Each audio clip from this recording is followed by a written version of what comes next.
This is a ReeTV rant.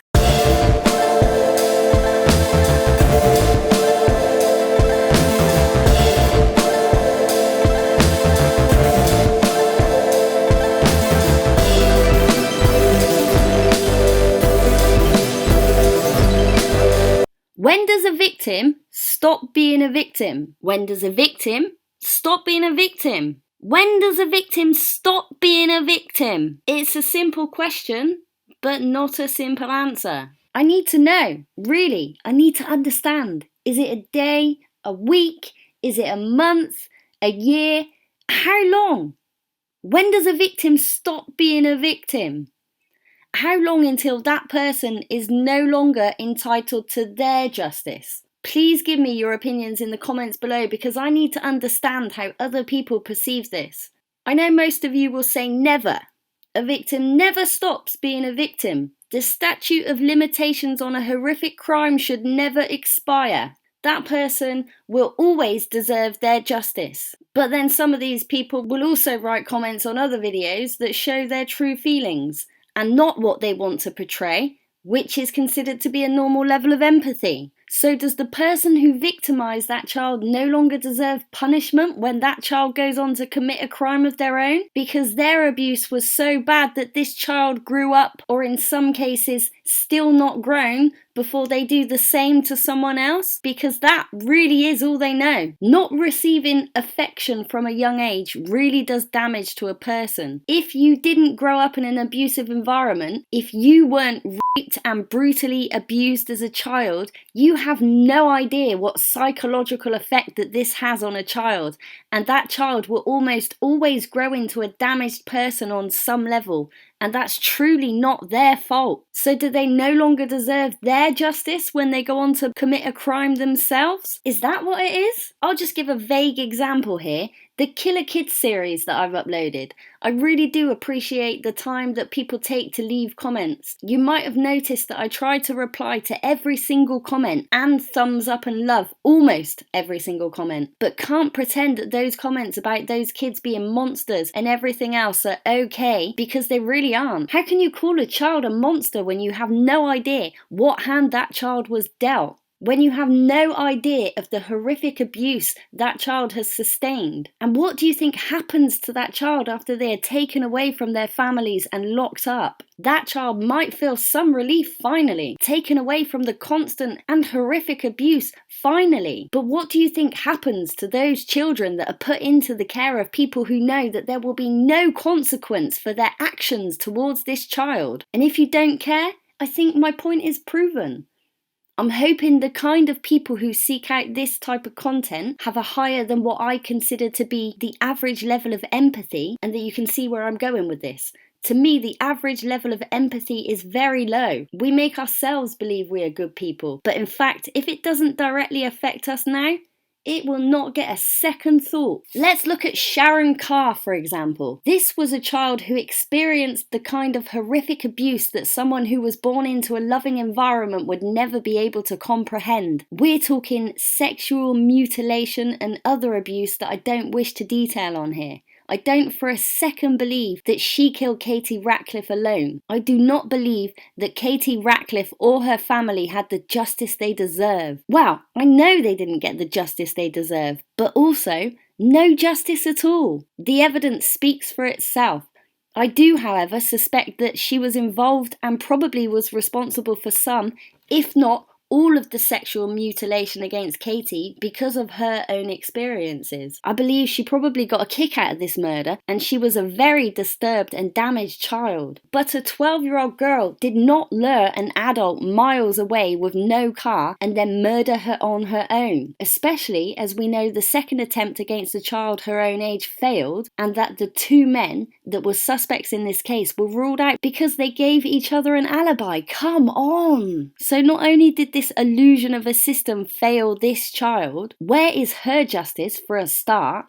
but then stuck her in a psychiatric secure hospital where we know horrific things happen to these people. After all, it houses what this illusion of a system wants you to believe are the sickest criminals of our society. Why would anyone give a fuck what happens to these people? I can't even imagine the sick shit that happens to them behind closed doors, especially as we know VIP and disabled child pimp Sir Jimmy Savile was given open access to the patients in this hospital and many other psychiatric facilities and schools for disabled children to pimp them out to royals and their powerful friends. Okay, I definitely just cancelled my own channel for that statement, but when I'm angry, I can't censor myself. I may regret it when YouTube decides to make it even harder to find my content amongst the bullshit prank channels that they push to steal your time and keep you distracted instead of asking questions that matter. Example off the top of my head,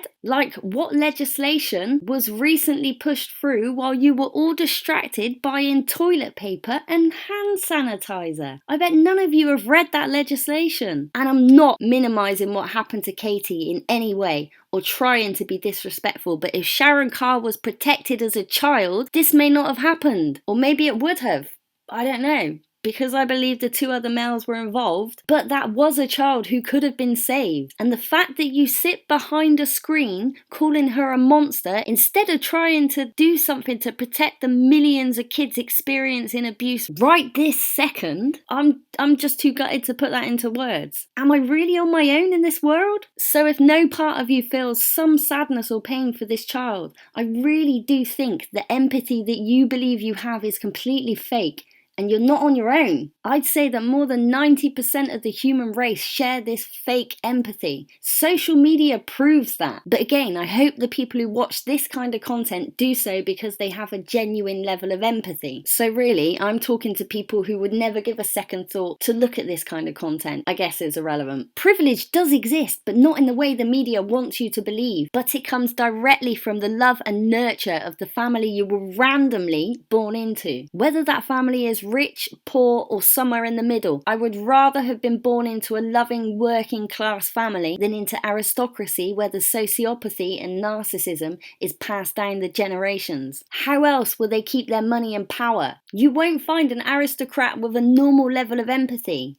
Not one that's still rich anyway. But you know, if your first reaction is to blame the child when you see content like this, I respect your opinion. Actually, no, I don't. That's a lie. I respect that you have an opinion, but if you believe that you are someone who has a decent level of empathy, you need to rethink your opinion or rethink how much empathy you really have. If that offends you, just remember, just because you are offended does not mean you are right. They say the truth hurts. Instead of getting angry at a person who offends you, maybe thank them for giving you a chance to open your mind just a tiny little bit. My intent isn't to shame anyone for having an opinion. My intent is to try to make you think before you judge. This world is in the state it is because humans by nature are extremely narcissistic. We live in a world where now people only do nice things to film it and post it on social media. And then other people like that narcissistic comment instead of calling that person out for their own narcissistic behaviour. We live in a world where people complete personal goals like running a marathon and then beg friends and family and people they've never even met for money to give to large corporations who pay their executives hundreds of thousands but never get any results. Do the world a favour. Go away and do something nice for someone in need, someone less fortunate than yourself, and do it anonymously. Don't post it on social media for likes. Don't tell your friends, families, colleagues, and fake internet friends for attention. Do it because you realise that the world is a disgusting place and you want to be a part of changing that. Take a step back and realise that the things you put the most value on have absolutely no value at all. It's an illusion designed to steal your time. And if you want to feel a little better about yourself today, how about giving some of that money that your friends have begged you for to a cause that needs it, like Last Chance Hotel? How do I know this is a worthy cause? I look at the trustees. If they're rich, highly paid executives, not only are you not helping that cause, but you're just making a very rich person even richer by making yourself poorer. What do Last Chance Hotel do? They rescue dogs from a very large animal charity. Yes, you heard that right. They rescue dogs from the most recognised animal charity in the UK, because this charity, that I don't need to name, kills hundreds of healthy dogs every week, and they starve those dogs for a week before they kill them, because what's the point in feeding a dog you're going to kill? Now, I haven't asked Last Chance Hotel if I can give them a shout out, and I hope they don't mind the content in which I chose to do this. I'll leave you with this.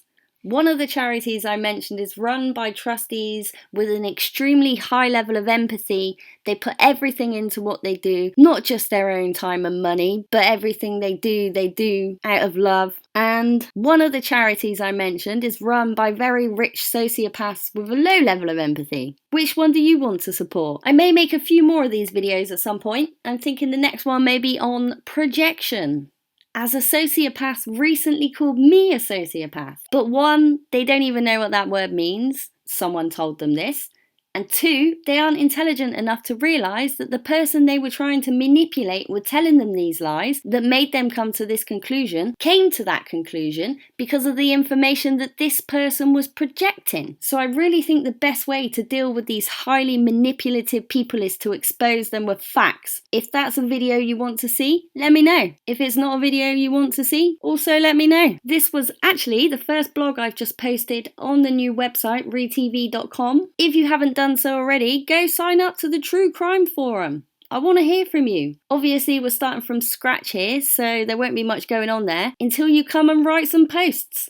Start some topics, put out some theories. Also, the content on this channel takes a lot of time to edit and complete, and all you have to do to support this channel is to hit that subscribe button. The content on this channel here is and always will be free to view, but if you want to help support me into making this a full-time project and pump out far more content, head over to the website where there is exclusive content that is only available on the website. If you want to help independent journalists to have a voice, consider supporting some, because if you don't, you will only ever get the official story, and if you see through the smoke screen, you'll know you'll only ever get lies. And don't forget that if you're looking for answers in the JonBenet Ramsey case, Limburg, Amelia Earhart, or any other highly publicised event in history that just doesn't add up to you, don't forget to check out my If I Ruled the World series on the ReeTV website.